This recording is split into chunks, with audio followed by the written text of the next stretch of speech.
So we've got a small, intimate group here. It's not like it was in the other big rooms. So if there are questions, I really do seriously encourage everybody to chime in.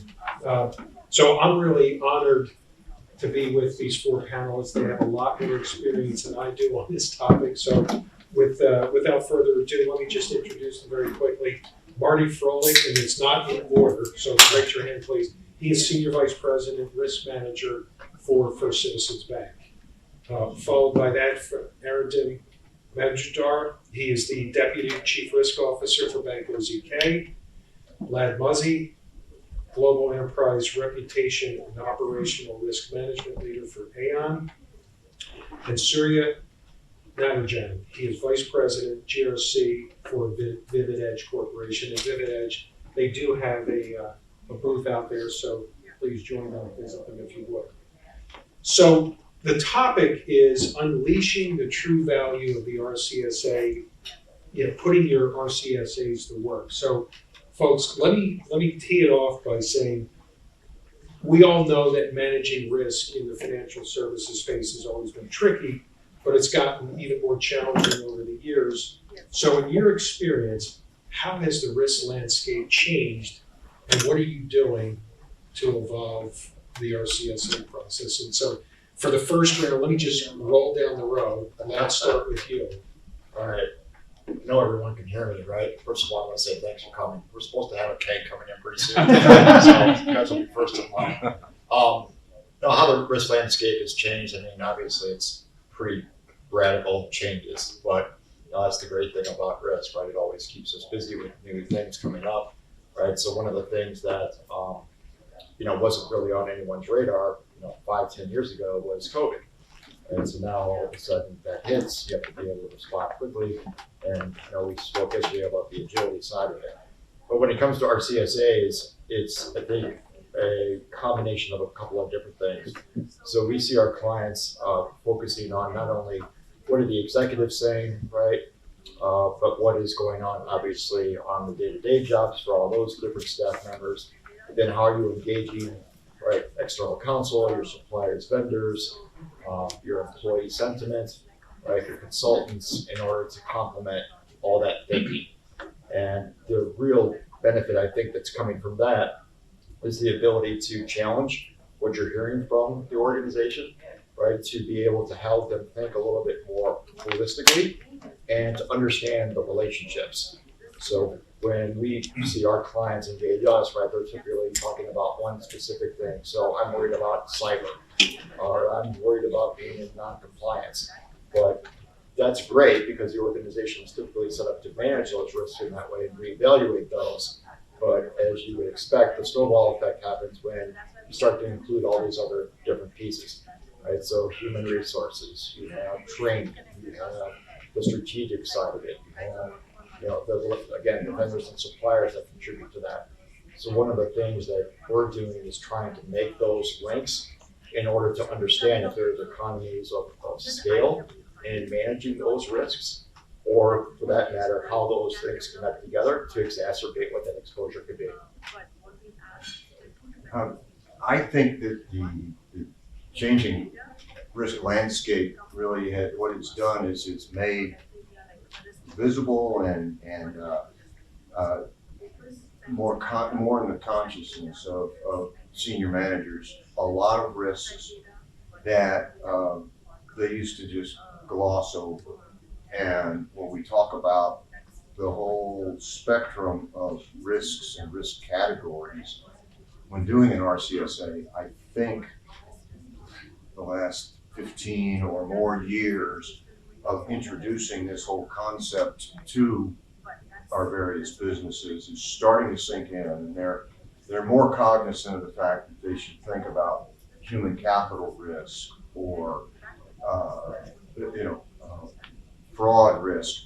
A lot of that is in the public sphere, so they're aware of it, but risk assessments oftentimes just kind of looked at the top stuff, glossed over everything else.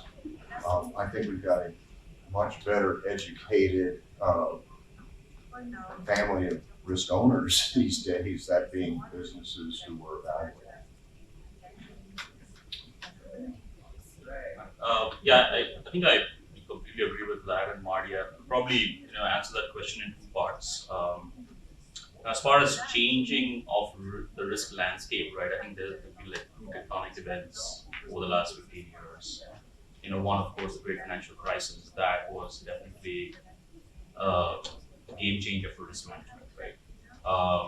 The pandemic and the recent liquidity crisis, I think, has also added some additional perspectives. Some of the things that we are seeing is definitely a renewed focus or emphasis on data, right? Integrating data related risk with operational risk. One of the things that we are looking at is if you have your RCSAs, how do you enrich in your RCSAs with underlying process workflows, right? Those are sort of the starting blocks of an RCSA, and then how can you leverage those process workflows to identify your data workflows? So that definitely is an emphasis from an RCSA standpoint, not the traditional way you can use an RCSA. The other piece, as far as RCSAs are concerned, is for risk quantification from a modeling standpoint. There are two ways, where we are kind of looking at RCSA, especially after what has happened earlier this year. One is from a scenario generation standpoint, especially for risks that are kind of low frequency, high impact risks. How can you use it to inform your scenario bucket, and then how can you use that inventory of scenarios to influence various stress testing activities that you're doing. And for risks that are high frequency, low impact, how can you use modeling techniques to kind of quantify those and see potential impact on cash flow. So those are some of the changes that happened off the way. Thanks, and I totally concur with all the thoughts they have said. I'm going to talk more on the experience based on the implementation have done. So a couple of big changes that I see is one is a truly connected and an integrated approach. When we did an implementation like about 5-6 years, it was very siloed. Risk definitions were not very well defined, but now when we kind of go in front of most of the clients, very recently we did it for a bank, they're very organized, very laid out process, and and they were all well connected. They were able to associate that to processes, assets, control objectives, etc. So that is one striking change that I've seen. The second is the whole assessment process, right? I think previously it used to be more like a checkbox, like they used to do annually once or probably twice a year. But now what we see is it's more continuous in nature, right? It's they do it all across the year. They are identifying some of these deficiencies ahead of time through which they need to solve and move forward. So those three big things we see. And one last thing also I would like to add is involving frontline, right? That is also something we see more often. We did it for a bank in Canada. They kind of brought in the front line to do self-testing of controls so that they're able to kind of capture any deficiencies ahead of time. So these three are the areas I strongly see as areas that have grown over the last few years. Okay, thank you. So Surya and Aaron, you both made comments. I'm going to switch up one of the questions here. Sure. Because I think everybody gets the fundamentals of the RCSA process. Yeah. But Aaron, you mentioned high volume, low frequency, high volume type of risk. In your opinion, what does the RCSA process provide an early warning system, or is it reactive? There's been a lot of debate about that. Is it proactive, reactive, or is it as good as an early warning system? So, I have very strong views on this, so I'm going to try and water them down a little bit.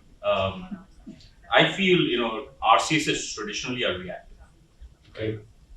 Because what you're trying to monitor are operational processes and ensuring that those, your essentially the plumbing in your institution, whether that plumbing is appropriate to be able to support the bank's attainment of its strategic objectives within its appetite, right? And whether that plumbing has the appropriate governance. So it's kind of inherently backward-looking, reactive. Um, RCSA, in my opinion, works really well when you have feedback loops built in your RCSA process with your loss events program, with your internal audit observations, with regulatory observations. So you can keep that live, right? But I feel the true, where RCSA is, at least in our institution, where we want to take it is, kind of make it coincidental and real time, as real time as possible, so that at least the intelligence that you're gathering from your RCSs are not once a year, but they are as close to your process execution from a timeliness standpoint as possible. So the way we are, at least conceptually, the way we think about it is, you have your risk register, you have controls, you're doing your control testing, you have inherent, you have residual, you have a certain risk profile associated with the residual, and define an appetite for the residual. What we want to do is, supplement that, at least from a control resilience standpoint, supplement that with, performance indicators that can actually monitor your control execution. And so that you achieve two things with that. One is you have somewhat of a real-time view of your control resilience, and you also, to a large extent, help the first line from a control testing standpoint as well. It definitely lessens the burden on the first line from this, whatever frequency you execute for control testing. Definitely lessens the burden and probably makes the process a little more efficient. Right. Anybody? Well, yeah, I also am pretty passionate about this stuff as well. I think you need to bring relevancy to what the RCSA is meant to do from the business's standpoint, right? They're the ones who need to adopt it. We've been hearing all throughout the conference, the first line, how critical they are. I don't think there's really any debate about that. But the low frequency, right, high impact, the question is, what does that mean, right? So when we talk about the modeling, I used to do that for a big bank, right? You're doing it at the 99.99 percentile, right? What does that equate to? A 1 in 10,000 year event, right? If I go and talk to the board or the executives and say, you know what, we really should be investing all this money for this thing that might happen once every 10,000 years, right? They're going to be like, are you kidding me, right? I'm going to invest it back in my business. I need to support that. Conversely to the high frequency, well, in fact, that's what the business is more comfortable with. It's not that there's necessarily a right or wrong when you look at that dichotomy, but it's really about understanding what your time horizon is. So if it's, again, we align it, right? Everything's got to align, the risk got to align back to strategy. Well, what's your strategy setting process, right? Usually 1 to 3 to 5 years. And I know when I used to do this for another bank, right? I talked to the CEO, it's like, just make sure nothing happens until I retire in 3 years. But that's reality. And so a lot of it then becomes too, as you identify a critical risk, right? What's the expectation on the business, right? Typically there's policy that, dollars are red, you must manage or control that. Well, who's going to pay for that? How do I monitor that it's working effectively? How do I get the first line engaged, right? So the RCSA is not only meant to be a check the box exercise, because in reality it is for a lot of organizations, because that's what regulatory agencies want, right? But in order for it to be dynamic, right, as risks pop up, that assessment scale and the information that you're collecting that goes into the data points, right, should really start to inform how that RCSA might improve in years to come. So sorry. No. I think all 4 of us, and hopefully everybody in the room who bought a ticket will agree. It's kind of the core program activity, and we all have a certain passion about it. To answer your question about is it backward looking or forward looking, I think part of the framework and instruction around RCSA should be that there is a forward looking element to how you evaluate your risks and your controls. And a real quick example, because these gentlemen have all added to it already, is let's say you're sitting with a business unit who, let's just say you're talking to them about a compliance risk. And they say, you know what, for the activities we engage in, all of our compliance risks are golden. Boy, we are nailed down tight and already. Okay, well, what do you expect in the next 12 months? Oh, well, there's this huge CCPA requirement that's coming down the pike that's effective in January of next year. Well, how do you feel about that? Oh, we're toast. So, well, that should be reflected in your RCSA, and you should then ask, well, okay, can you evidence what you're doing to mitigate that as a project or an issue or whatever it is. But I think to just prevent it being a rear view mirror, that's a check the box, and hopefully the future is the same as the past, but no, that the instructions include, and let's look forward some reasonable period of time and get your evaluation based on expectations. I'd probably like to add to that. The other way you can think about making RCSs more forward-looking than backward-looking is this age-old concept of inherent risk. Okay?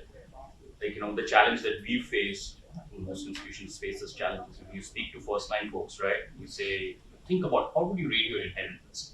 Think about your risk sans control, and it just trips them up. They cannot imagine their processes and the inherent risk of those processes from minus all controls. They cannot wrap their head around it. So one of the ways you want to probably look at that is would you want to measure inherent risk from a forward-looking standpoint? Like what is the inherent risk in your process given existing controls, but given the forward-looking time horizon, whether it be 12 months or whatever. What is that posture and what additional controls do we need to place or not, depending on where that inherent risk scores. But again, that's just a creative way to think about it. So yeah, anything to add? There's a question. Sorry.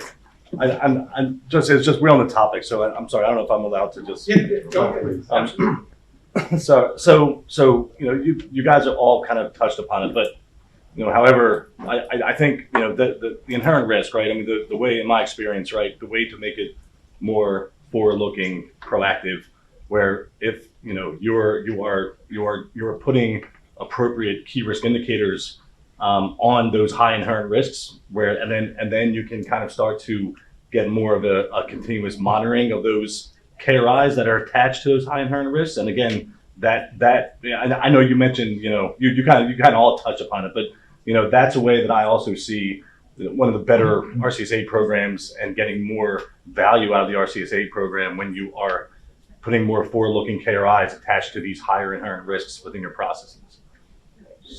Yeah. Yes, I have a slightly different view on that. I think from a risk management standpoint, RCSAs are not the end-all and be-all of risk management. No, it's just a tool. Yeah. So I think you need to the KRIs are a critical part of enterprise risk management for sure, and I think you need to complement RCSAs with a comprehensive enterprise risk program where you're looking at KRIs, KPIs, KCIs. Now, when I think about controls, I think more in terms of KCIs, like key control indicators, and then you absolutely need KRIs to supplement that. Like for example, if you're measuring credit risk, right? You'll have the traditional credit risk performance indicators. You'll have credit risk KRI, such as, let's say probability of default is a traditional KRI. So that's from a credit risk standpoint where you have those metrics. But you can supplement that with, what's the control resilience of your underwriting process, right? So you have the residual risk for operational risk processes related to your credit business units, credit-related business units. And then you have sort of a risk profile which, kind of takes that traditional credit risk view, supplemented with the operational aspects of that credit risk processes. So that's the way I look at it. But yeah, I mean, absolutely, the more information is always better than less when it comes to risk management. Yeah, you got to be able to, again, understand who you asking to complete the RCSA, right? So I'm sure all of you have done this, right? I've sent it to like an exec, and he or she ended up giving it to their admin to complete. So there's a lot of garbage in, garbage out that informs the data that you're collecting, but it also goes back to coordination, right? So I used to go into the business and ask, somebody on the front line who's doing processing, and say, tell me about compliance. Like, I don't know, I think it's good, right? But you need to bring in the legal team in order to evaluate, oh, well, there's ANPR out there, right? We're responding to that, but we're figuring out how to implement that within the business. And then the last piece is that who's got ultimate say, right? So if you're including a lot of different people, right? I'll just pick on this table here with the gentleman who's looking at me here. Thank you. But if he's the leader, right, of this team, odds are what he say will go. Or do people feel comfortable bringing that information up? Or if you get something from HR, right, that piles on, right, and you get differences of opinion, who determines what that overall criticality or evaluation should be?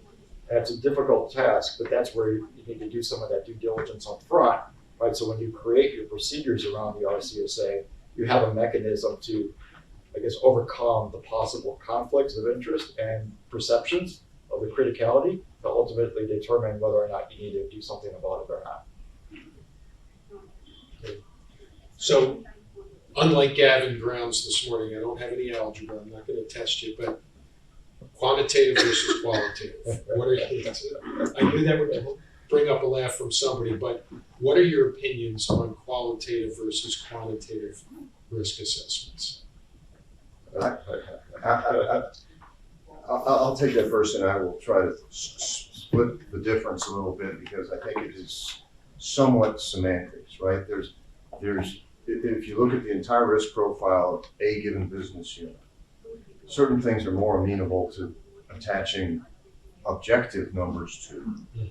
Other things, you can certainly evaluate it and attach a subjective number to it and then call it quantitative, but it's really based on qualitative.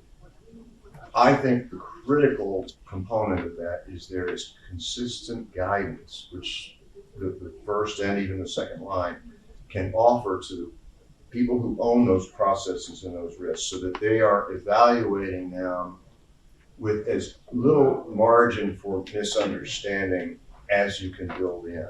And so that which lends itself to being quantified with a foundation of objectivity, go for it. The other 90%, be consistent. You might reduce it to a number, but be consistent about the subjectivity you use to assign that valuation. Picking up from what one of my client was mentioning very recently is they are looking at quantifying more on the monetary terms, right? They are looking at providing some kind of a dollar value after the assessment so that they can basically determine which risk to pick it up first and start addressing. Any thoughts around that? I think the question, I'll come to your question, but the question for me is not quantitative versus qualitative. I don't think there is a versus there, at least from my perspective. I think they need to coexist because risk management should be a marriage between the art and the science.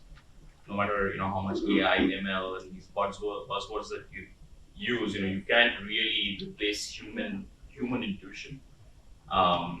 So I feel there are certain I think this was said by someone in a prior panel. I think there are certain risks which are more attuned to quantification, like market risk, liquidity risk, credit risk, operational risk in certain areas. But stuff like reputational risk, although there are quantitative measures that you can measure there. I feel where you can be objective about risk measurement, you need to be, but you need to allow yourself to have a set of rules where you can apply qualitative overlays, which can give you a more comprehensive sense of your risk exposure. But those need to be applied consistently because you run the risk of people gaming the system with qualitative overlays, which is the last thing you want to desire. But those overlays should probably be unidirectional and should not compromise your objective baseline that you have from a quantification standpoint. But yeah, if you're in financial services, you're geared towards quantification from a financial exposure standpoint because at the end of the day, you're focused on safety and soundness from a capital standpoint. So yeah, absolutely, that's the And so I'll differ slightly. It's probably because I'm a recovering actor, but you should be as quantitative as you possibly can. And the reason why I don't disagree that there's some subjectivity, but you need to be quantitative. Otherwise, it's like, what's the color of the sky? Oh, it's blue. Or what's your perception? Well, Lad thinks it's bad. Well, what the heck does that mean, right? And if you remember who your customer is, right? Your customer is primarily the first line.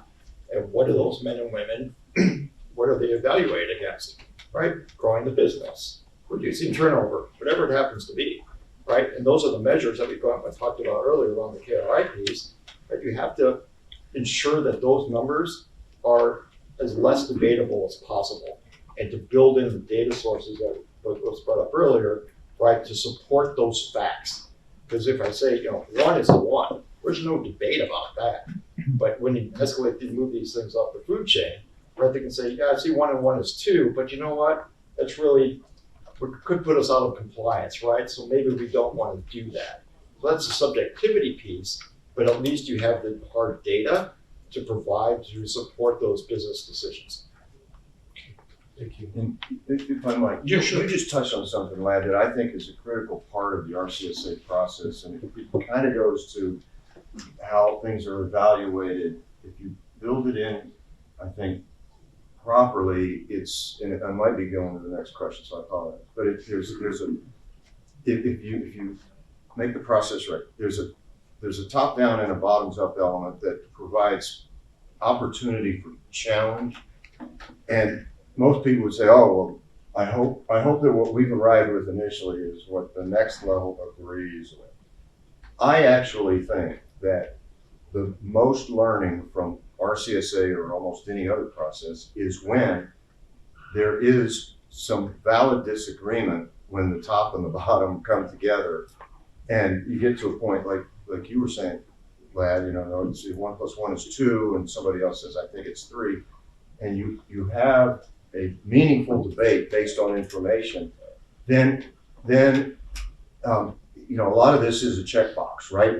I hate to say it, but a lot of it was get this over with and move on to something. But if you stop and have a debate about something, everybody who's in that debate is going to remember that point going forward. And there's extreme value to that. It's like having a conversation and throwing a glass against the wall. Oh, what did Marty think when Lad said that? Well, that's when he threw the glass against the wall. And he said, I think that's BS. So they'll remember that, and that's a critical piece of how you manage going forward. Right. Okay, so we've got a few minutes left. So the final question, take about 30 seconds or so each. What would you consider to be the basic blocking and tackling of setting up an effective RCSA process? Try to do it in 30 seconds. Do I have to start? You're in. The basic blocking and tackling, that's a really good question.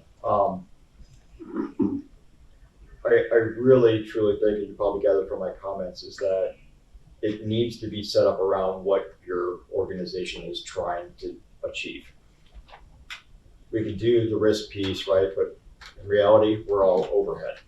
So if you're not bringing insight and value to the process from the business standpoint or the operations, you're probably going to fail.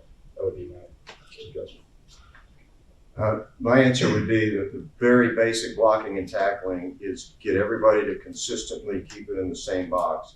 Process risk controls, ask the business, what do you do for a living? What could go wrong? How do you keep it from going wrong? And then provide that guidance to calibrate their answer appropriately so it's consistent with what he gets from his business unit. I think, my completely agree with that, Marty. I think the basic first step would be know your org. Have one view of the org. Make sure if there are differing views, those reconcile. And communicate with your business with the intention to provide actionable insights. Because I couldn't put it better myself. Risk at the end of the day is a cost center. Like, you cannot forget that. A minute that the first line is, spending with risk is a minute away from revenue generation. So we need to make that count. We need to provide insights either from an optimization of risk or reward or from a minimization of risk standpoint. So I think that should be kind of the focus area, philosophically speaking, at the starting point. Thank you. Sir? I totally agree with all of them. I think aligning RCSA to a business strategy goal and coming from top down, the information is very, very critical.